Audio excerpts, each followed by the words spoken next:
అప్పుడప్పుడు కొన్నిసార్లు పొద్దున్నే పేపర్లు చూడంగానే కొన్ని సర్ప్రైజ్ వార్తలు కనిపిస్తుంటాయి. ఈరోజు ఉదయం పేపర్ తెరవంగానే ఇక సమరమే అని ఒక వార్త చదివిన. ఎవరయ్యా వీళ్ళు, ఏమన్నా మన రాష్ట్రానికి సంబంధించిన వాళ్ళు కాదేమో, ఇంకెవరైనా మన మీద సమరం ప్రకటించారా అని చదివితే ప్రభుత్వ ఉద్యోగాల సంఘాల నాయకులని కింద పేర్లని చదివిన. నేను దయచేసి ఉద్యోగ సంఘాల నాయకులకు విజ్ఞప్తి చేస్తున్నా, ఈ రాష్ట్రం మీది, ఈ ప్రభుత్వం మీది, మీరందరు కలిసి ఎన్నుకుంటేనే మేము అందరం ఇక్కడ ఉన్నాం.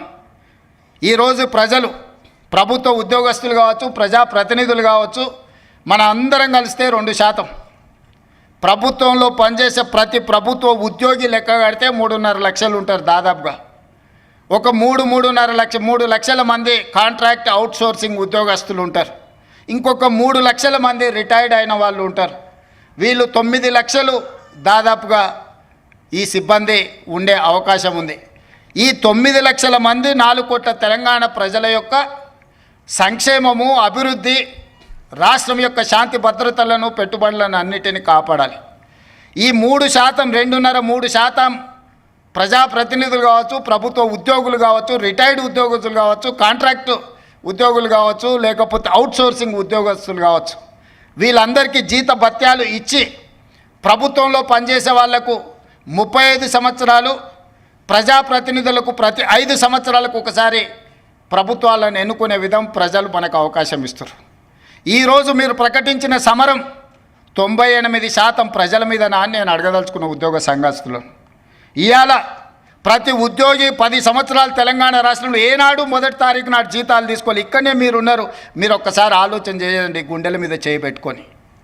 తెలంగాణ రాష్ట్రం ధనిక రాష్ట్రంగా ఏర్పడి 72,000 కోట్ల రూపాయల అప్పు ఆనాడు, ఇప్పుడే నేను రామకృష్ణారావు గారిని అడిగిన, దాదాపుగా 9 సంవత్సరాల నుంచి ఫైనాన్స్ సెక్రటరీగా వారే పనిచేస్తున్నారు. తెలంగాణ రాష్ట్రం వచ్చినప్పుడు మనం కడుతున్న అప్పు అసలు మిత్తి ఎంత అంటే నెలకు 500-600 కోట్ల రూపాయలు సార్. సంవత్సరానికి ఒక 6,000 నుంచి 6,500 కోట్ల రూపాయలు మనం అప్పు కట్టేది తెలంగాణ రాష్ట్రం జూన్ 2, 2014 నాడని రామకృష్ణారావు గారు చెప్పారు.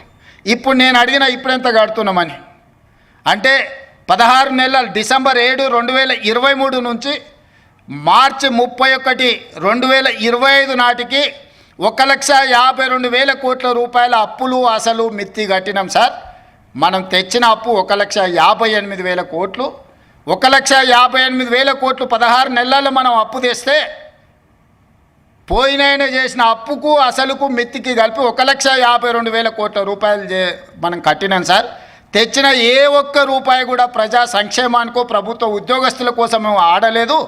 8,29,000 కోట్ల రూపాయలు ఆయన పెట్టిపోయిన బకాయిలకు ఈ తెచ్చిన సొమ్మంతా అక్కడనే చెల్లించినాం సార్ అని రామకృష్ణారావు గారు ఈరోజు చీఫ్ సెక్రటరీ గారు నాకు వివరించారు. అదే కాకుండా ఈరోజు ఎంత కడుతున్నాము అని అంటే నెలకు 7,000 కోట్ల రూపాయలు అసలు మిత్తి కట్టాల్సిన పరిస్థితి ఉన్నది సార్.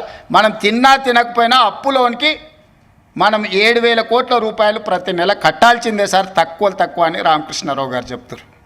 తెలంగాణ రాష్ట్రం వచ్చిన రోజు 500 నుంచి 600 కోట్ల రూపాయలు ఉన్న అప్పు ఈరోజు రేవంత్ రెడ్డి ముఖ్యమంత్రిగా పదవి చేపట్టిన 16 నెలల్లో 1,52,000 కోట్ల రూపాయలు మొదటి 16 నెలల్లో కట్టినామంటే యావరేజ్గా 9,000 నుంచి 10,000 కోట్ల రూపాయలు ప్రతి నెల అసలు మిత్తి నేను కట్టిన.